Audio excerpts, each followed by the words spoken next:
to get those people out of office. We just keep doing it over and over and over again. Okay. Well, let me let the people that said yes, they believe that big money does have a corrupting influence on politics, explain their answer. Well, absolutely, because essentially the average citizen who gets small contributions from their neighbors has absolutely no chance in getting money anywhere close to the amount that the big developers, the big builders, the big corporations give to these people. Essentially, you see it in presidential elections all the way down. We are losing power because all of this money is going into the coffers of the politicians. And we have to stop it. And it's a way that we, the people, can regain our power.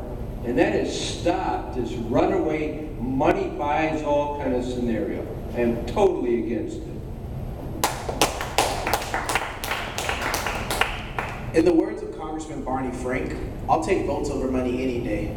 Unfortunately, that's not the reality because we are living in the world post-Citizens United. So I've been on the campaign trail for 300 days, folks, and I have gone out, I've spoken to people in my community, asked them about the issues that are most important to them. In fact, I see 2 people here today that I met in Publix.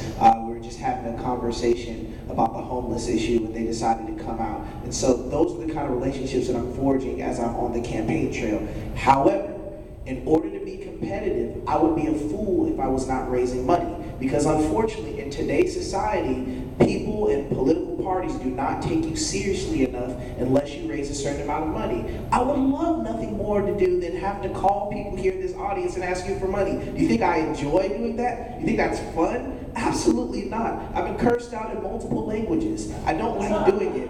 I would much rather spend my time asking for your vote. But unfortunately, that's not the law of the land now, so I have to walk and chew gum at the same time.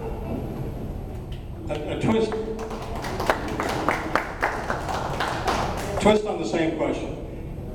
We talked about big money in government and in politics. Do you believe that by and large the Florida legislature has been bought and sold by big moneyed interests?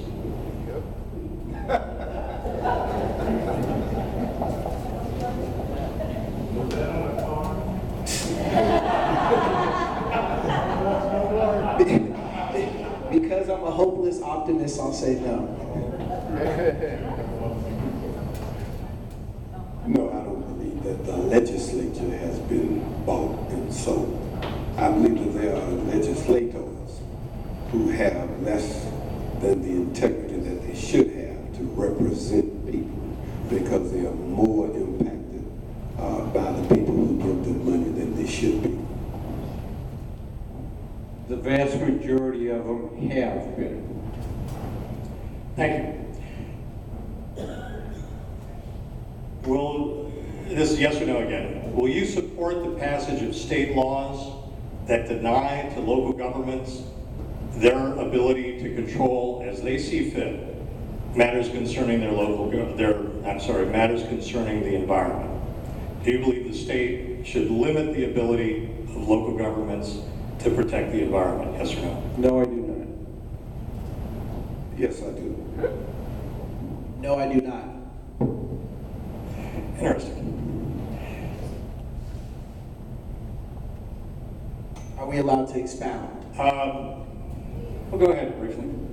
So we need to look no further than the piece of legislation that passed in the House but failed in the Senate that dealt directly with fracking.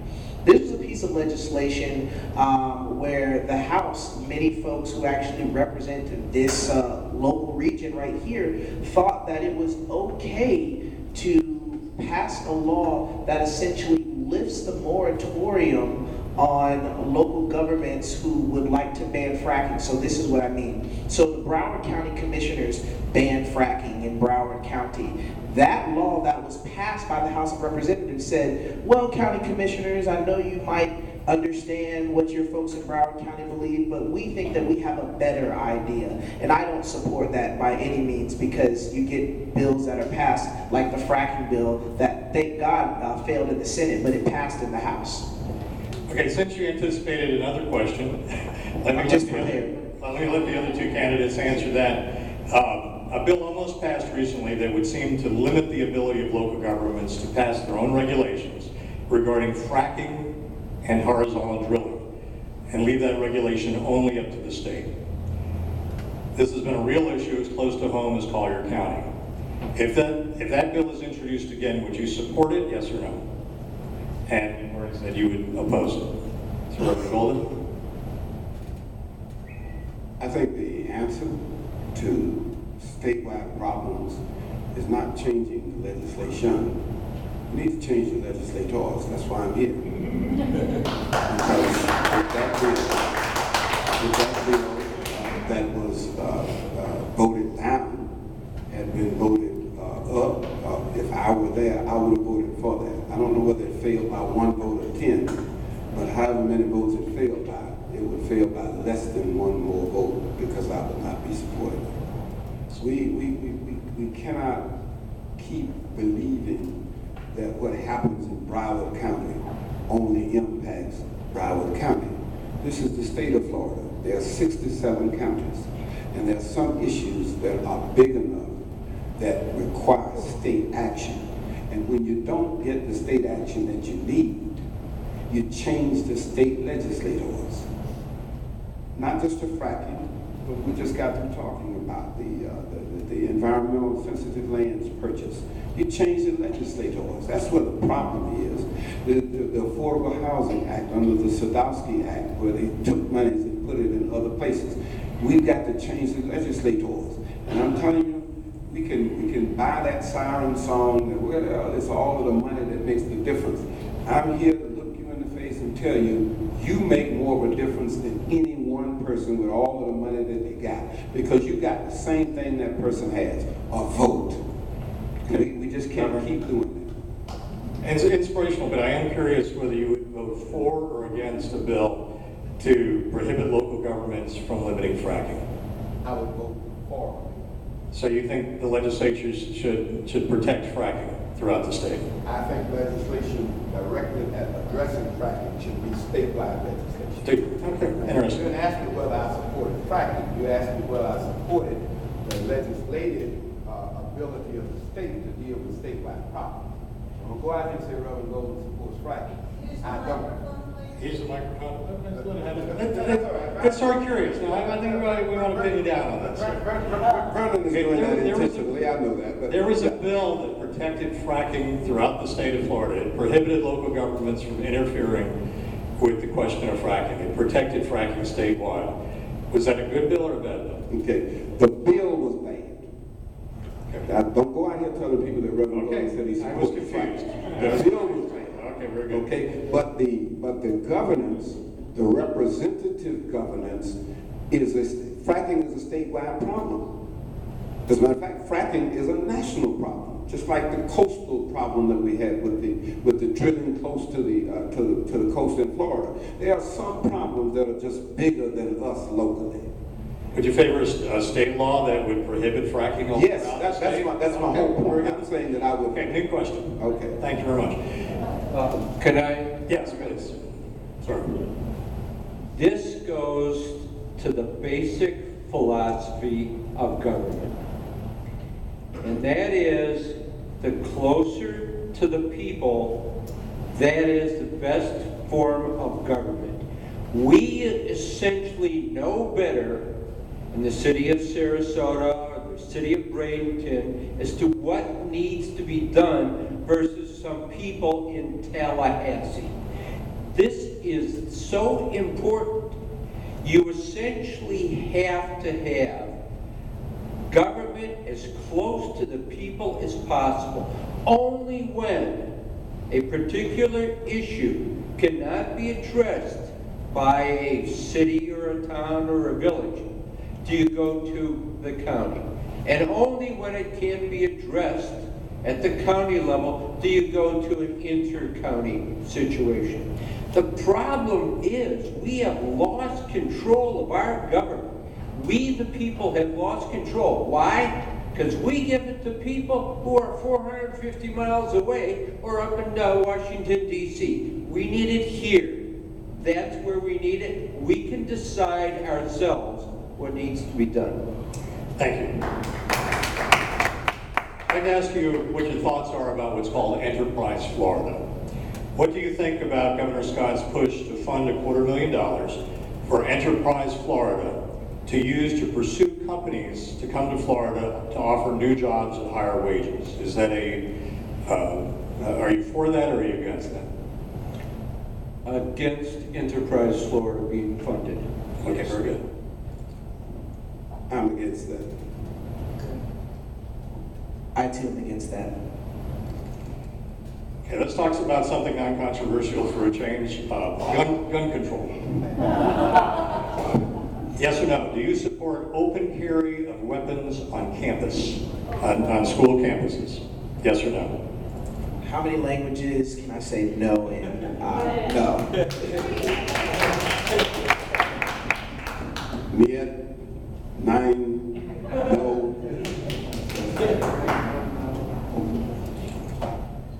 For those, I know I'm going to get a lot of boos on this one, but for those people who have concealed weapons, then they should be able to have them. It's a. And do you think they should have open carry, be able to carry it on their guns like in the old, on their shoulders or on their hips like in the Old West? So they'd be able to open carry guns, that was the question. Well, there is 45 of the 50 states do exactly that. So yes, right? Okay. And that was the next question, and you've answered it, but we'll ask the other two, yes or no.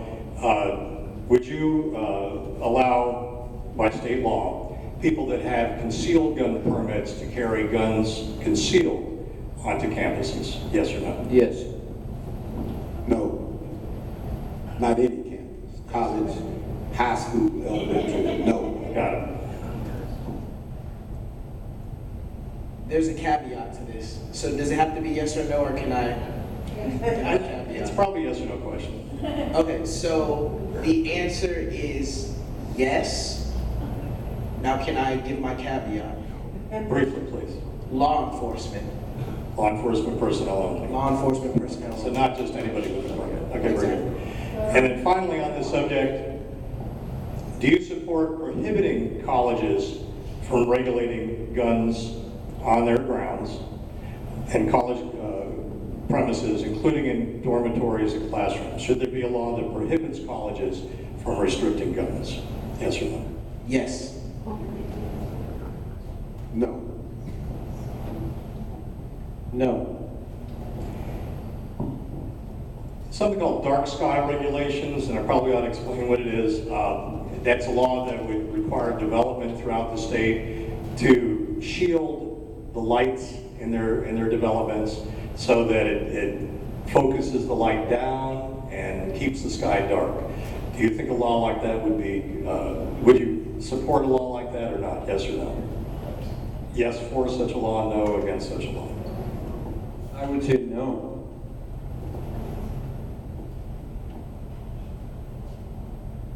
Dark sky, yes.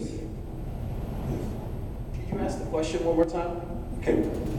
Would you support a law, yes or no, that would restrict development throughout the state so that they have to shield light from their development to help keep the sky dark? Yes or no? Would you support a law like that? No. Okay. One more environmental question. Would you support a transition of Florida to a solar-based power grid? A solar-based power grid, yes or no? Yes.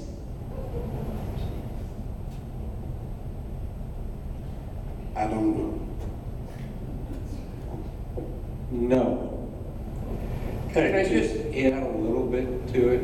All right. It's not economically feasible. Thank you. Okay.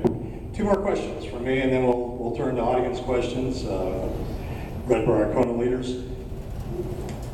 It's an open-ended question, not yes or no. You'll be glad to hear. Why do you want this job? I want this job because I feel this government is broken. I feel the education process is broken. I feel the election process is broken.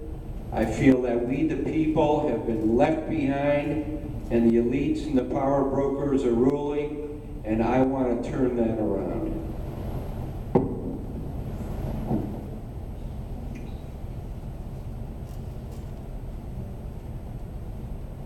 I want this job because I believe that I can't be the only one that is disenchanted with the dysfunction that we see every day at every level of government. I want this job because I want our children to believe that we are better than what we see on the television and what comes across the internet. I really want this job not because I want to return America to greatness. America is great. I want this job because I want to continue to try to make America whole. We're not whole. We're just not whole. We're not there yet. We have jingoisms and we say the things that we think certain elements want to hear, but we're not whole. And until we get whole, that's why I want the job. I want this job for my great-grandmother, who in the 1950s went out to the Lido Key Public Beach, had rocks thrown at her, so that she could desegregate or integrate the beaches so that people like me can enjoy the sunset on something that God put here.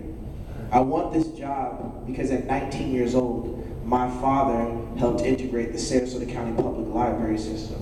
I want this job because my grandmother taught in Sarasota County Public Schools for 40 years. I want this job for people like the folks who came here today that I met at Publix, a woman who had worked for the Sarasota County Sheriff's Department but ultimately lost her job and is now homeless and was crying to me a few hours ago saying that nobody listened to her, heard her story. I want this job for a young man who's sitting in this audience who I also met at Publix today, who told me he's a young man with exceptional abilities but lost his job because, well, he was hired in a company that didn't do any sensitivity training, and unfortunately, he lost his job because someone made fun of him because of his exceptional ability. I want this job because for far too long, we've had too many people who haven't had anybody to speak up for them, and that is why I'm running to bring a new direction to the state legislature.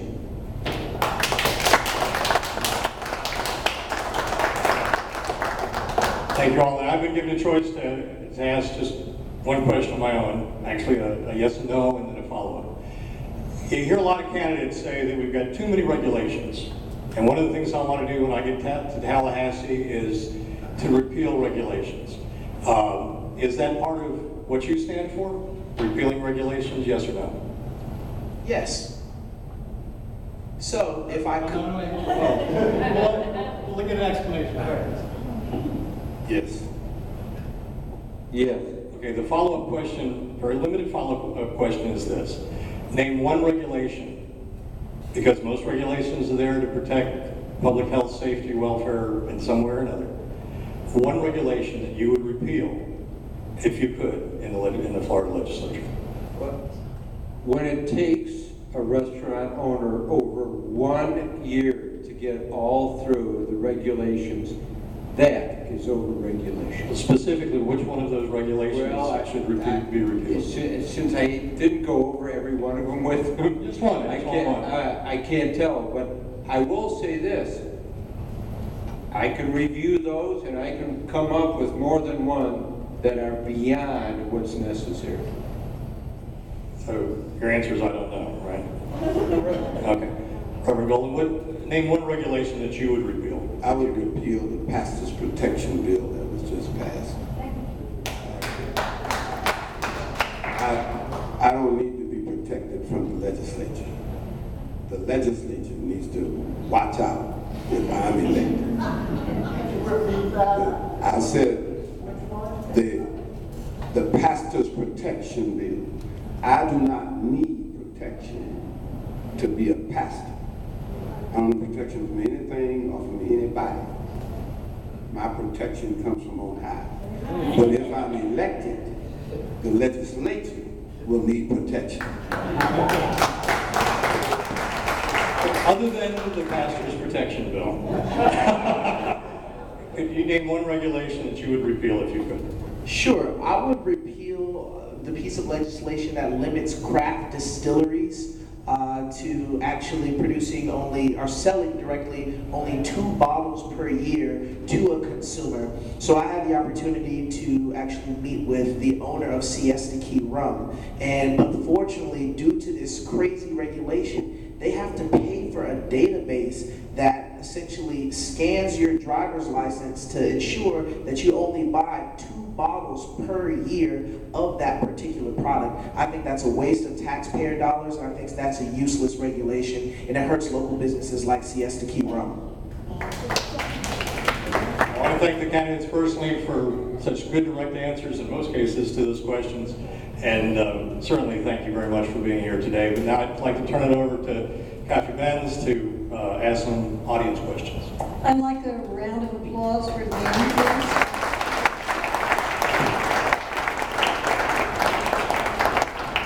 And now we'll move to some questions submitted by members of the audience. We do have a question about the Pastor Protection Act, which I think I'll go ahead and ask everyone. Florida recently passed the Pastor Protection Act that might result in business discrimination against the LGBTQ community. I think I got that correctly.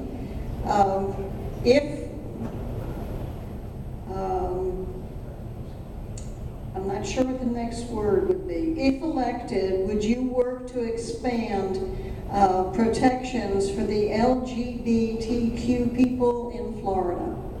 Oh, without a doubt. I've always been a strong proponent of equality, and equality does not stop or start with someone's sexual orientation.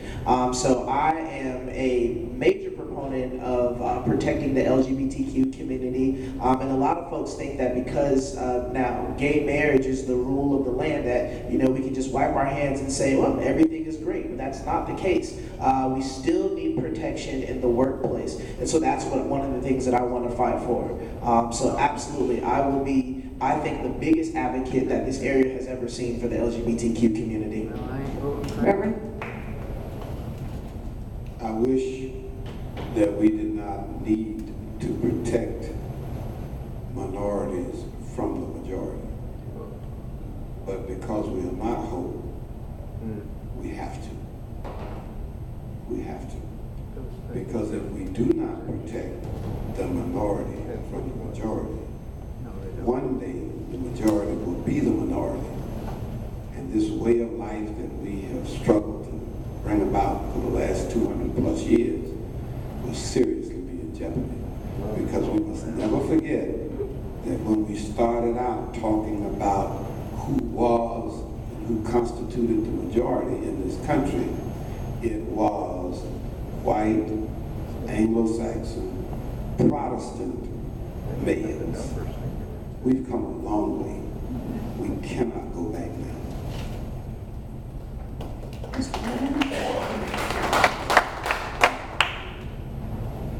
I'm a Christian, a strong Christian, and I do not believe in certain things. But many people want to force me to do things that are against my religion. Why? Because they think it's okay? That is so wrong. Because you're taking away the rights of pastors, of people of conviction, of religion, who are saying, I'm sorry, I don't believe in homosexuality. Why do you want to force me to marry homosexuals.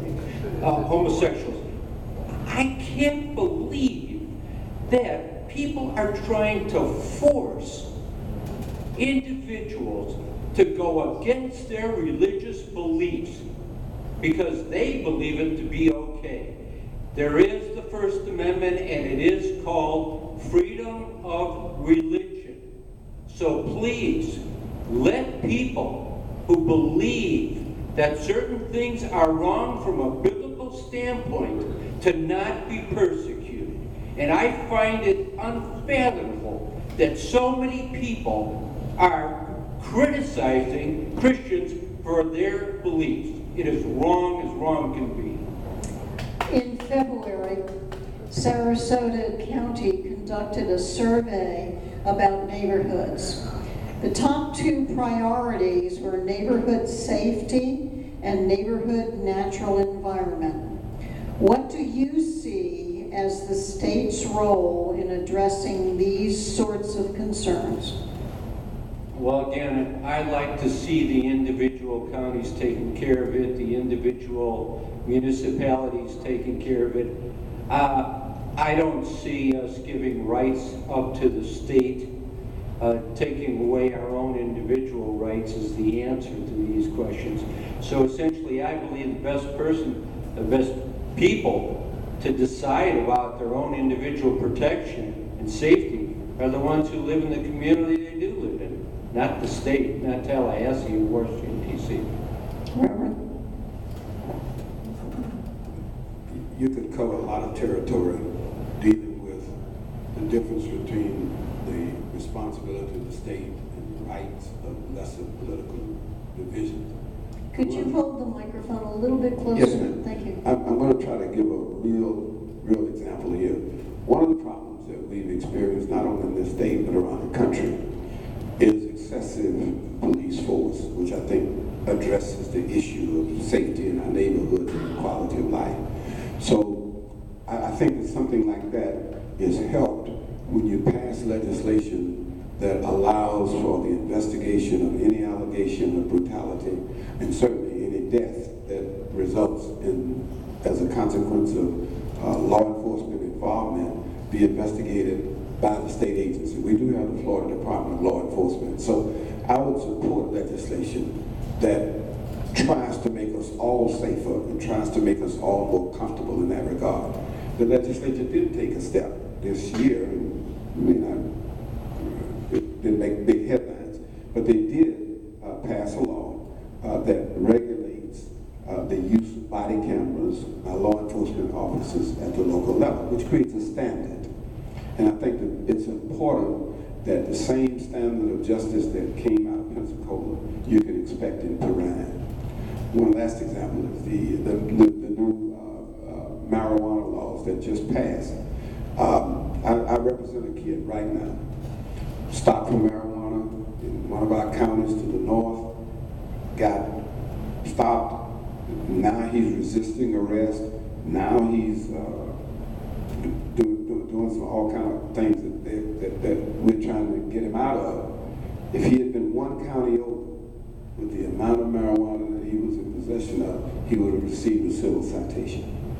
So in one county, he now has a chance to have a criminal record. He has, he loses the opportunity to go into the military. All those kind of things happen when we do things differently in Tehran than we do in Pensacola. And so some things need to be leveled out. Thank you. I certainly believe that all politics is local and that certain decisions need to be made on a micro level. With that said, I do believe in state or federal intervention when there are patterns of unduly discrimination of one particular subsection of the population. So let me be clear. I think that local government should be making the decisions as it relates to safety and quality of life. But when you begin to see patterns of discrimination or one group being prosecuted more than another group, I think that is grounds for the state or the federal government to intervene. Thank you. How do you feel about the recent defunding of Planned Parenthood? And I've got a follow-up question. ahead and answer that, please? Sure. It hurts my heart to see all the vitriol and anger as it surrounds Planned Parenthood and a lot of the misinformation about the services that Planned Parenthood provides. So with that said, I don't know if you need me to expound or not. I'm hurt by the misinformation that is being circulated by the services that Planned Parenthood provides. Would you work on restoring the funds? Yes. Okay, thank you. Reverend Golden? The same question. How do you feel about the recent defunding of Planned Parenthood? I don't think that Planned Parenthood should have been defunded. I have 2 daughters and a passel of granddaughters. The reality is, as far as I'm concerned, I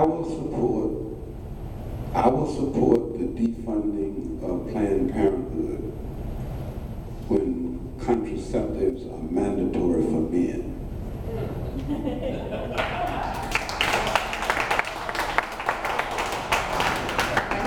I think it is the ultimate arrogance of a man to want to control the reproductive organs of a female without being himself subjected to the reality of, if you have one child out of wedlock, you need to have a vasectomy.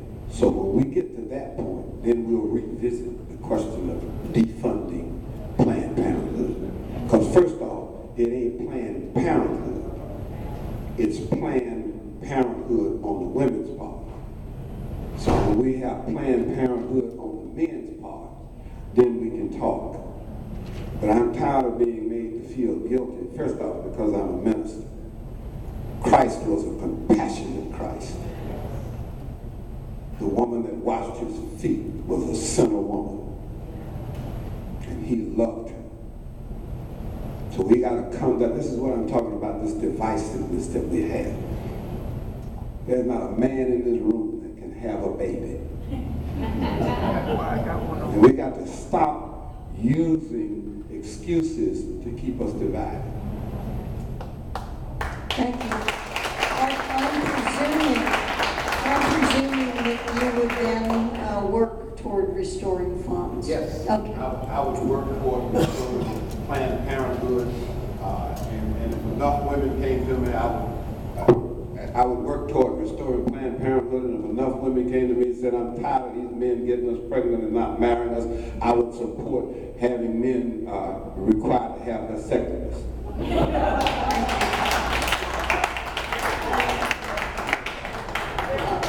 May I interject something? This is very unusual. I'm an anthropologist, and I had an anthropology professor who dealt with this issue in the classroom, and his proposal to resolve the situation was to require vasectomies before puberty for all males, and to use syringe aspiration in order to use the sperm for impregnation when needed. that was a midwife.